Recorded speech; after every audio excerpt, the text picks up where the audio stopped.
নমস্কার বন্ধুরা, আজকে আমি বানাবো বাঙালি স্টাইলের কচু শাক চিংড়ি। চলো বন্ধুরা, সম্পূর্ণ ভিডিওটা দেখতে থাকো।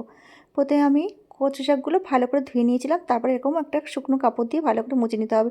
নেওয়ার পরে এইভাবে কেটে নিতে হবে। ক্যামেরাটা যেহেতু এক হাত দিয়ে ধরে রেখেছি, সেই জন্য একটু অসুবিধা হচ্ছে। যাই হোক, তোমাদেরকে বোঝানোর জন্য আমি এটা দেখাচ্ছি। চলো বন্ধুরা, কীভাবে কাটবে এবার ছোটো ছোটো করে কিন্তু পিস করে নিতে হবে। তো দেখো, আমার কচু শাকগুলো কাটা হয়ে গেছে। এরপর আমি কড়াইতে তেল দিয়ে দিয়েছি। আর চিংড়ি মাছগুলো আগে থেকে কেটে আমি লবণ হলুদ মাখিয়ে রেখে দিয়েছিলাম। এরপরে চিংড়ি মাছগুলো তেলের ওপর দিয়ে ভালো করে একটু নাড়াচাড়া করে নিয়েই কিন্তু কচু শাকগুলো দিয়ে দিতে হবে। এবার দেখো, কচু শাকগুলো দিয়ে দেবো, বেশ একটু নাড়াচাড়া করে নিয়ে। আর আমি এর মধ্যে ছোলা আর মটর অ্যাড করব। এগুলো আমার বাড়িতে আগে দুদিন আগে ভেজানো ছিল, তো সেই জন্য গাছ একটু বেরিয়ে গেছে। যাই হোক, কোনো ব্যাপার না, দিয়ে দিয়েছি। এবার একটু কিন্তু ভালো করে নাড়াচাড়া করে নিতে হবে। আর চিংড়ি মাছে যেহেতু লবণ হলুদটা ঠিকমতো দিয়ে দিয়েছিলাম বলে আর এতে লবণ হলুদ অ্যাড করব না। এর মধ্যে কয়েকটা গোটা কাঁচা লঙ্কা আর আমি কিছুটা পরিমাণে চিনি অ্যাড করব। তো চলো বন্ধুরা, এইভাবে নাড়াচাড়া করে নিয়ে কিন্তু ঢাকা দিতে হবে, কারণ কচু শাক দিয়ে একটু জল গলবে। আর যেহেতু এটা আমার বাড়িতে কচু শাক, সেই জন্য জলটা খুব একটা গলিনি। তো তোমরা বাজার থেকে কিনে কিন্তু একটু সিদ্ধ করে ভাপিয়ে ফেলে দেবে, কারণ গাল ধরতে পারে।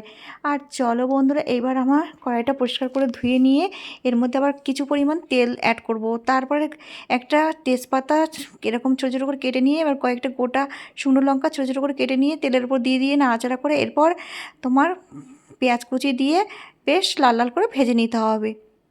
তো দেখো, লাল লাল করে ভাজা হওয়ার পরেই কিন্তু এই যে আদা আর রসুন পেস্ট করে রেখেছিলাম, সেটা কিন্তু দিয়ে বেশ ভালো করে কষাতে হবে। এবার দেখো, একটু লাল লাল হয়ে এসেছে। এবার এর মধ্যে আমি ধনের গুঁড়ো আর জিরের গুঁড়ো অ্যাড করব। মশলার পরিমাণটা ঠিকঠাকভাবে তোমরা দেবে। এবার আমি লঙ্কার গুঁড়ো অ্যাড করব। লঙ্কার গুঁড়োটা দেওয়ার পরে বেশ নাড়াচাড়া করে সামান্য পরিমাণ আমি চিনি দিয়েছি। তো সেটা আমি ভালো করে এইভাবে কষাতে থাকবো। এবার সামান্য একটু জল দিয়ে আবার কষাবো, মশলাটা যাতে ভালো করে মিশে যায়।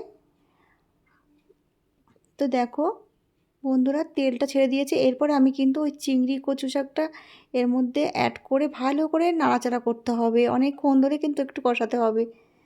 তো বন্ধুরা, কচু শাক চিংড়িটা এইভাবে একবার বাড়িতে ট্রাই করে দেখো, সত্যিই অসাধারণ খেতে লাগবে। দারুণ একটা স্মেল বার হয়েছে। আর আমি নামানোর আগেই কিন্তু গরম মশলাটা দিয়েছিলাম, সেটা স্কিপ করে গেছে কোনো কারণে। তো আজকের ভিডিওটা তোমাদের কেমন লাগলো অবশ্যই কিন্তু কমেন্ট করে জানাবে। আবার আসবো নতুন কোনো অন্য রেসিপি নিয়ে। সবাই ভালো থেকো, বাই, টাটা।